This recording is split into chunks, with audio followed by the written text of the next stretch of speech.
Hi, Talking Cars fans. We'll be shooting an episode of the podcast live at the 2019 LA Auto Show on Friday, November 22nd between 10 a.m. and noon, and we would love to have you in our audience. To join us, email talkingcars@consumer.org by Friday, November 15th, and let us know if you'd like to attend. You'll be able to ask questions of our experts, and as a special benefit, you'll receive free admission to the LA Auto Show. All you have to do is get yourself to the Los Angeles Convention Center. Tickets are first come, first served, so email us today. We'd love to see you there. We rented a Bentley Bentayga and BMW M850i convertible. We give our impressions of these super rare and super expensive cars. We talk about the potential merger of Peugeot and Fiat Chrysler and what it means to consumers. We answer audience questions. Next on Talking Cars.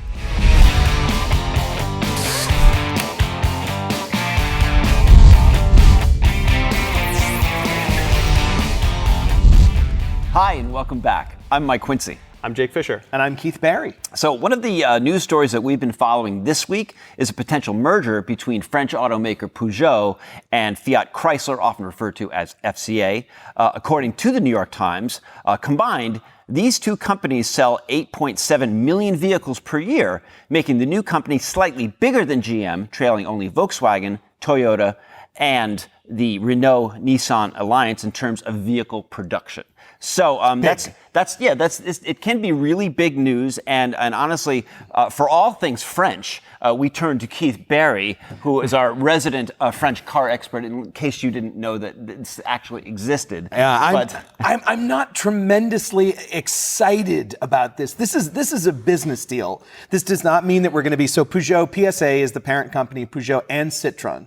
And it doesn't mean that we're going to be seeing, a Citroën Cactus, which is, the C3 was actually discontinued. The Citroën Cactus? We're not going to be seeing with the air bumps on the side. Yes, aren't they cool? One when I was in It's Italy. gone. Yeah, it's gone. Yeah. But this is the national car of Arizona. I mean, But no matter what, we're not going to be seeing the sort of current generation of cool French cars in the United States. That's just not going to happen. We know this because a lot of us talk to some industry analysts, and basically what analysts are saying is that this gives an opportunity for two car companies to strengthen their position ahead of some turbulent times for automakers: electrification, emissions regulation, a potential economic downturn. That basically these two companies are trying to work with each other's strengths to make a stronger company that can weather that. To plan for the future. To plan for the future. Right. So the cars today, Peugeot has already said, they've been saying for the past 30 years, but that they want to come back to the United States, but they actually have a U.S. headquarters. It's apparently inside of a WeWork in Atlanta, but it's not exactly. But they brought a Peugeot 508 to the United States. Some of our colleagues have seen it driving around and manufacture plates. Yeah. They're trying to figure out the U.S. market. The other thing is that these two companies do different things differently. Peugeot does a really good job at small cars. I drove a 308 a few years back. Absolutely loved it. You thought I was kidding about the whole French car? No, I go to the rental desks when I'm in Europe and say I want something French, and they say why? But they give you croissants. Especially in Germany. And it's really. But anyhow, FCA has Jeep. FCA has those SUV platforms. PSA doesn't necessarily have those. They borrow some from Mitsubishi, which is weird because they're in a different alliance now. PSA also has Opel, which used to be part of GM. Right. And so all of these, they sort of complement each other. And I think going forward, we'll see some product planning. But right now, we're not going to be getting a Citroën DS from the past or your family's old Peugeot, right? You had one, right? Yeah. When I was a little kid, my parents had a '73 Peugeot 504. A diesel. Well, we actually got rid of that, and then we got a '79 that was a diesel. So both of them are still taxis somewhere in the world. Right. They were, yes. And look, Peugeot's been away for so long that they've kind of gone through all different trials and tribulations, and they've changed what they were. Those Peugeots in the '70s were very luxurious, and they rode nice, and then, the truth is that I wouldn't say that Peugeot is definitely like top level car company right now. So I mean, here's the issue: is that we've kind of seen this with FCA before. Right. So the whole thing is. Let's call it what it is. It's about platform sharing. Okay, that's what we're talking about. And we've seen this with Fiat. So I mean, you look at Chrysler, look at Dodge, right? I mean, a lot of Dodges going around still have Mercedes-Benz underpinnings, right? Because LeBaron transmission.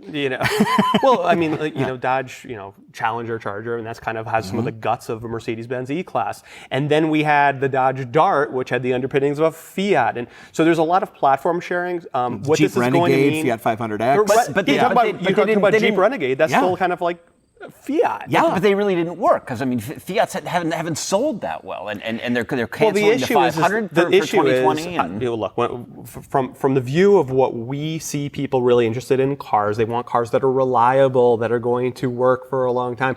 I don't know if Peugeot is necessarily the one that they need that for. So, I mean, mergers are nothing new in the auto industry, and Peugeot is talking about maybe not even going to be back in the U.S. market until 2026. So in terms of the consumer and what they can expect to see, I mean, we don't have any insight into their product planning, I guess. Yeah. I mean. Well, I think it would what change, too. I think Yeah. what you're expecting to see is some of the next generations we're going to see from Chrysler and Dodge or whatever. You're going to have shared components that are going to be global. Right. We've seen this before with Fiat, and it doesn't necessarily make them better, but you know what? There's certain economies of scale, and maybe they could pass the savings on to us. We Okay. could only hope. And as we know more, we'll tell you more. Which brings us to what we're driving this week, and in some ways, it's kind of like the fantasy garage week. Someone's fantasy. Exactly. Yeah. That's a good way of putting it. So what we did is we rented two very high-end, very obscure cars.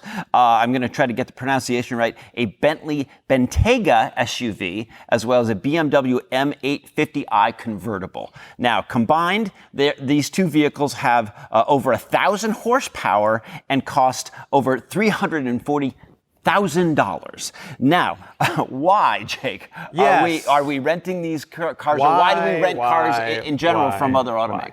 All right, so let's get down to the business here. I mean, when we test cars that we purchase. We purchase 50 cars, about 50 cars every year, and we are only testing those. We do not get handouts from the car company. So if we were maybe some other car magazine or something like that, not only would we be driving these cars, we would be on like their dime going to the south of France, driving them around. Or they drop it off your house for a week and you have it. And you know that if you say something bad about it, you might not have another one again. So we do have the ability to say something bad if warranted, or something good if warranted. But so when it comes down to these vehicles, I mean, we're talking about vehicles that are, around $100,000 or more. It does not make sense. We're a nonprofit here. It does not make sense for us to purchase these vehicles and do the tests. We're looking for mainstream vehicles. These are not mainstream vehicles. They sell like maybe below 1,000 a year. But what's for this sort of interesting car. is that some of these vehicles, including Bentleys, have shown up on some of our surveys. So people do own these Right. vehicles. We do sometimes get data on these vehicles in terms of satisfaction and reliability. And there is a need to say, well, tell us a little bit about the car. So in these cases, we will go and get the cars from the manufacturers. We pay for the use of them, so we're not taking the handouts. But we will create some content and kind of we could talk about them. Right. We're not putting them through the tests. We're not going to be taking data off these vehicles. And quite often when we rent vehicles, we're looking for, sometimes they have new cutting edge technology. Well, and they used to, whatnot. at least. Right. So so Keith, do you think we found anything in this, either the Bentley or the 850i? Well, I've got the keys, the ridiculously large keys. That's it. You're driving for lunch today. for bigger keys. for both of these. Totally worth it. I have thoughts and feelings. So I think, this is Next this, on Oprah, Keith's thoughts and feelings. This Oprah's been off the air for all right. So next on Regis and Kathy Lee, we've got the Bentley's wheels alone are $16,000. This is a car that costs more than a lot of houses. The wheels aren't $16,000. Oh yeah. The wheels are $16,000. The wheels are $16,000. The wheels aren't $16,000. It comes with a package that costs. Well, first of all, $16,000 for any package is crazy. Right. So it comes with this. What is it called? I got notes here. Dave will be happy. It's the Mulliner driving specification. Dave won't be happy because I'm probably pronouncing it wrong. But that does cost $16,000, which comes with 22-inch wheels, but it also comes with really nice interior stuff. The interior is And I incredible. assume because you're paying the $60,000, if you didn't get that, it would be like what vinyl? You know, you kind of hose it off. It would be like Sure. Like a I gotta say, right, yeah. let me start with the good points. Is that I think that it's very cool to me that, and I think that a $200,000 SUV based on an Audi platform is obscene. I mean, I think that this I think is it should bring you Lamborghini. coffee in the morning for there's that a- much money. based on a Volkswagen Group So platform. the Lamborghini Urus Yes. is a several $100,000. But I do Platform think sharing. there is something to be said here about for cultural bringing it back. heritage. I do think that having these blokes in the Midlands in England who for 3 generations have been polishing wood and doing this leather and this upholstery and this sort of hand-built, coach-built idea, I think is actually. I think it's a good thing that exists. Charming. It is charming. It's like a vacation in the Cotswolds. I couldn't afford a house there, but I'm glad they exist. But I'm glad that, say, the Bentley Mulsanne exists. That is a sedan that costs twice as much as this SUV, often, depending upon how it's. But it has the Bentley 6 3/4 liter V8. It's on its own platform. It's its own sort of, a Bentley needs to exist in the world. It just has to exist, and it should be a big, beautiful sedan that's powerful and somewhat understated. This is vulgar. I mean, it's if you're spending $220,000, $216,000 on, go out and get a Q8. Well, This is the last time we're gonna get a Bentley. $250,000. No, there's one Bentley I love. No Yeah. adaptive cruise control. Okay, go hold on. Let's talk about the car before we psychoanalyze the drivers and the people who put this for sale. But that's and why these whatever. cars exist. But let's talk about. This is a car show, Okay, Let's talk okay, about we cars for a get into second. cars. We've driven Okay, these yes. cars. We've How driven do these they, cars. How do they drive? We could have had the speech without driving the cars. How do they drive? And okay, so let's talk about the Bentley. So the Bentley is the one that we drove. It's $215,000 for a 5-passenger SUV. It smells incredible. So No, it's seriously. So it's like being inside like an Italian handbag, I assume, because it's like there's just leather everywhere. Everything is like all stitched, and that's I think part of that $16,000 package, which you get like leather all the things. You are a wealthy person's small dog. It's trying to remind you how wealthy you are. But I think so. In terms of driving it, look, it's fast. It's got a lot of power. I will say I drove our BMW X7, which is also quick, and I would say drives better. It's kind of a little lighter, probably. it just, its steering's a little better, it rides a little better, it's a little bit quieter. But again, not to psychoanalyze, but it's a little bit of but it's a Bentley, So there's a lot of that going on. But here's the thing, it's like, what do you get? And this is part of the reason that we're actually driving these things. Right. What do you actually get? Is it all that? It used to be that it's not all that. Yeah, it used to be at the extreme high end. You would get, say, the new S-Class would come out, and it debuted Distronic. You would have new it was technology. something- it was You would have something something new. special. The bones right, on it. I mean, right. like the S-Class, we did test it. One of the first times we tested an S-Class, it's like, oh my God, this thing rides amazing. ride was and it's so unbelievable. quiet. And now they're it taking handles. something that exists and gussying it up. But the thing is, you could get a mainstream vehicle Yeah. that rides and handles really, really well this day. But it's yes, it's got leather, everything. But here's going back to the ACC. The one what we drove did not have adaptive cruise control, and you're like, is that standard these days? Well, it's not. But I got really into kind of some of this. So by the way, the car starts at $165,000, and then our car had nearly $50,000 worth of options. And a on lot of top these that. are sort of made bespoke. You call up, you order it. The color of the interior of this thing is You can it's custom it, called you can cricket customize it. ball. Right. Yes, that's the secondary hide. Yes. Anyway, but so okay, I'm going to move on. It's okay, because we got to get to the 850 too. But what I want to make a point of is that even at $200,000, it does not have standard AEB. Does not have standard automatic emergency braking. The Nissan Versa has standard automatic emergency the braking. Toyota Corolla. No, our car does about have a 20th. Our car, this one, did have a city speed automatic emergency braking, but it was a $4,000 option on top of all that other stuff.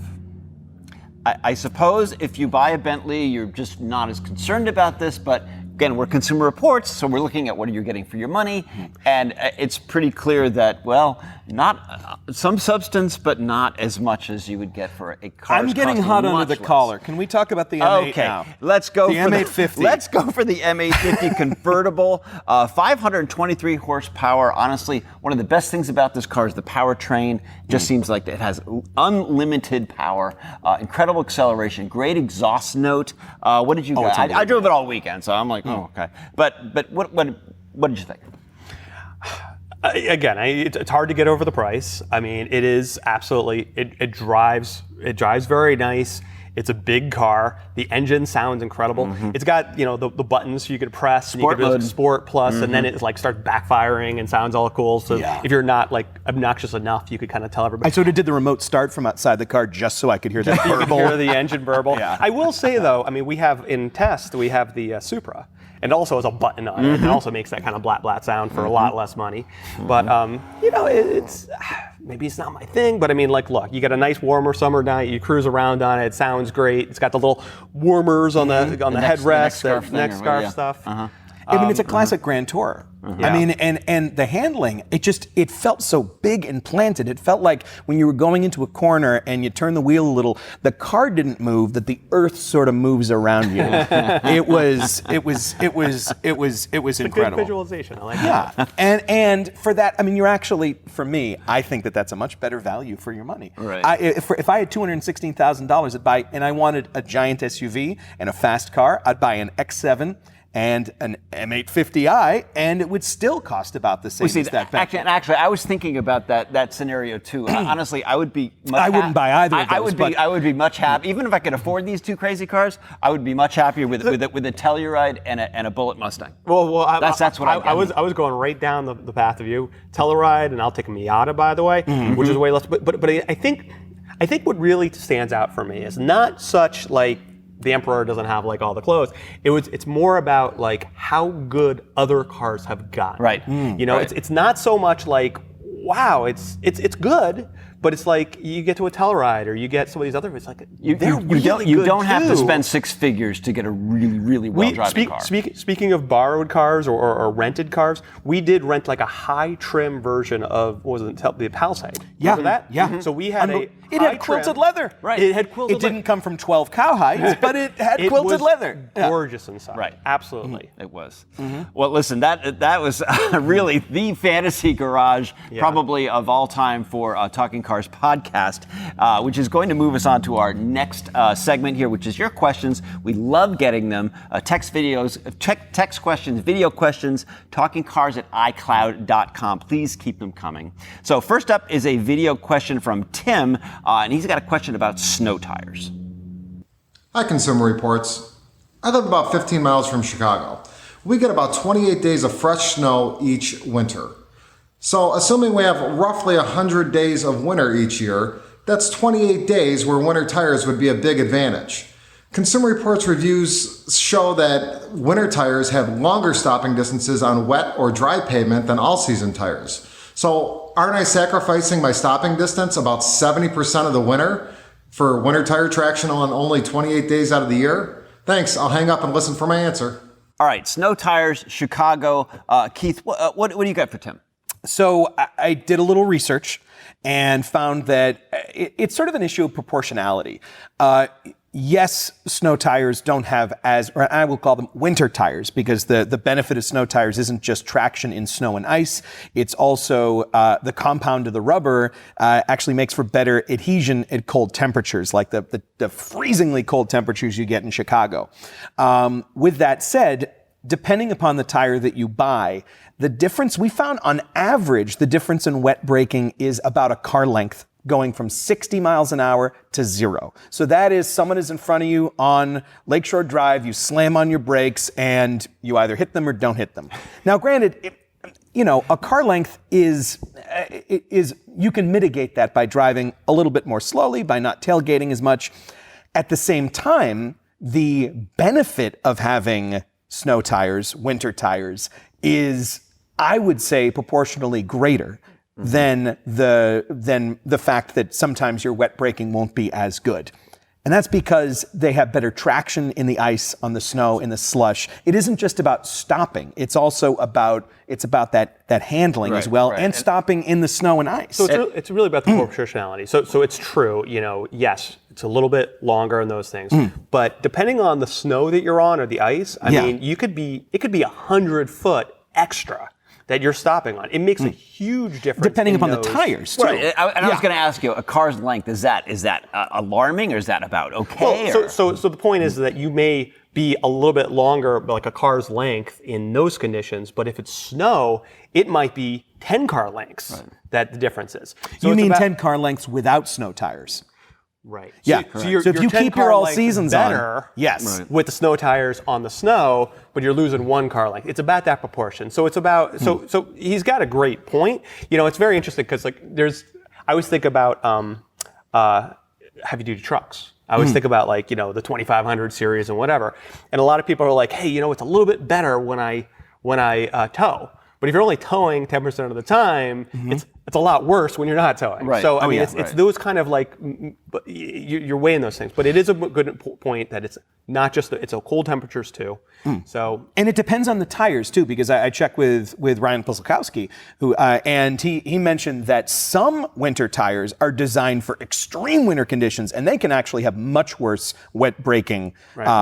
And those would be if you lived in Jackson Hole. But if you live in Chicago, if you get a good balanced winter tire, then you're not going to have that 10 times extra stopping distance when you hit the brakes in the snow. And maybe you just, don't tailgate as much, or you give a little more room on rainy days at the sort of shoulders, in March and April, which you should be doing anyways. Yeah. So basically, long story short, get winter tires, but don't, check our ratings to see what the actual braking distances and are. as we're going into the winter season, certainly here in get the them now. Northeast. So I just This is timely. Well, Jake's driveway is like a nosebleed to hill. I mean, so we're seeing some snow coming up, and I had my son now. He just put on the snow tires on Mom's Prius. so we're practicing the all-wheel drive. We're practicing what we preach. The new all-wheel drive Prius. Yeah. Okay. Next question is another video question about automatic emergency braking on a Honda CR-V. Hi, my name is Mike LeCompte. I live on Cape Cod, and I love your show. I've been watching Talking Cars for a long time. I have a question about the automatic braking on my 2017 CR-V Touring. I can see a flashing light that says brake, brake, brake when I get close to another car, and I can feel myself slowing down in traffic and even coming to a full stop. But I wonder whether or not my car really would come to a complete stop if there were a car suddenly in front of me. I've seen some videos that show other cars running up to a inflatable car and coming to a complete stop in some testing. I don't have an inflatable car, so I don't know how to do that other than run up to a real car and hope for the best. So can you tell me if there's any place where they list which cars stop and show any videos of them actually stopping? So Jake, automatic emergency braking, is this really a thing, or is it just a smokescreen? Whoa. Wasn't expecting it as that way. But look, not impressed with the question, impressed with this guy's question, because I think what's impressive is please do not try this at home. Yes, you don't have a blow-up car. Believe it or not, I have talked to some people that have tried this. Don't do that. To the specific answer to the question, does it work, at what speed? Actually, these systems are tested. We look at these systems. Insurance Institute of Highway Safety, IIHS, they also look at these. On the CR-V, they did some tests up at 25 miles per hour where it actually avoided the accident. But your mileage may vary. So it all depends on exactly, where that car is, the conditions. Other conditions. So, I mean, the point about automatic emergency braking systems, they tend to help. They will likely lessen the severity. They will slow down the vehicle. When he has the brake, brake, brake sign, it will hit the brakes. It'll slow down. It may still hit. The point is that you should drive the car like it doesn't have it.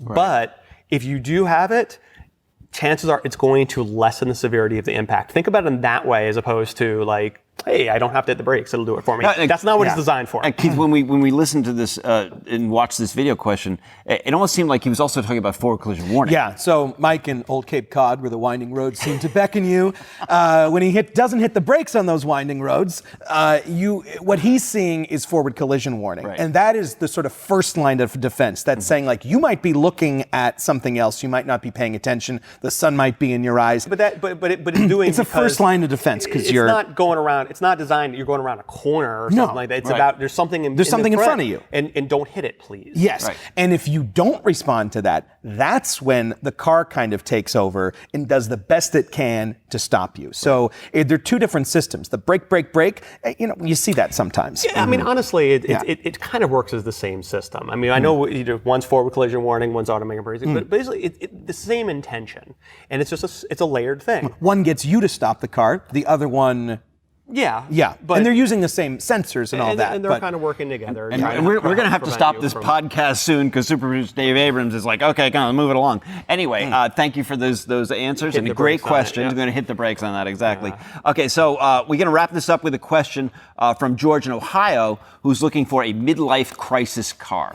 George writes, I'm looking to replace my 2014 Volvo XC60, which has been fraught with reliability issues, with what I'm considering a midlife crisis car. I like to do some moderate off-roading and camping and have fond memories of driving my mother's Rubicon. I also like the Ram 1500 with its off-road package, which would retain some creature comforts. I've driven both, but FCA's reliability and customer service makes me nervous. Yeah, wait till Peugeot gets involved. Is that still true? Any other recommendations? So, what do we have for George? Take it away, Jake. Yeah, so the Ram, I mean, it is a very luxurious vehicle. I mean, it rides nice, it's quiet. I think it's probably nearly up there with a Bentley, you know. The Bentley pickup trucks. Yeah. But the truth is that I mean, a lot of the big pickup trucks, the reliability is not that great. Mm-hmm. It's something you're going to have to deal with. Unfortunately, if you want a big, off-roader, I mean, you could certainly go with the Toyota. I mean, that's going to be more reliable, but it's not nearly as nice to drive. I mean, either the Tacoma or the Tundra. Especially with the off-road TRD package on the Tundra. It's pretty stiff riding. It's very stiff. Yeah. So Keith, what's your recommendation? Yeah, I like the Ram 1500. I like that. And I mean, in terms of reliability is concerned, if you've dealt with Volvo reliability, I mean, it's like a root canal versus a filling, Well, he's got an older Volvo. Yeah. Volvos weren't that bad, actually, in that older generation. So what he's got is the new Volvos we're talking about are really right. But issues. he is talking. He's saying I did have issues with mine. So yeah, right. Statistically, it could be worse. You're not going to get a trouble-free fun car is what a Miata. Well, yeah, that's there are some. It always comes up. What was interesting is that neither of you guys. He talked about a pickup truck. He talked about a Jeep Wrangler. Nobody said the Gladiator. Oh, because neither of us are as smart as you are. Well, I don't know. I thought he was worried about reliability. Well, I would keep with the Ram. But the only vehicles that he mentioned were were FCA products, and I know that they're always kind of on the edge of sort of reliable, sort of not reliable. But I mean, it's hard to get midlife crisis and Wrangler. Right. And it's funny because when you think midlife crisis, I always think sports car. Yeah. But whatever. You can bring the family in. Exactly. You get more seats, you get more utility, and he likes camping and outdoorsiness. Sure. Yeah. So this may be one of those situations that would be the rare advice to get an extended warranty. Oh, yeah. There you go. Yeah. Right. Anyway, good choices. This is an interesting midlife crisis dilemma. I really hadn't thought about a truck or a Jeep, but hey, why not? Whatever works for you. Anyway, that's going to do it for this episode. If you want to learn more about the topics or the vehicles that we talked about, check out the show notes. Thanks so much for tuning in. We'll see you next week.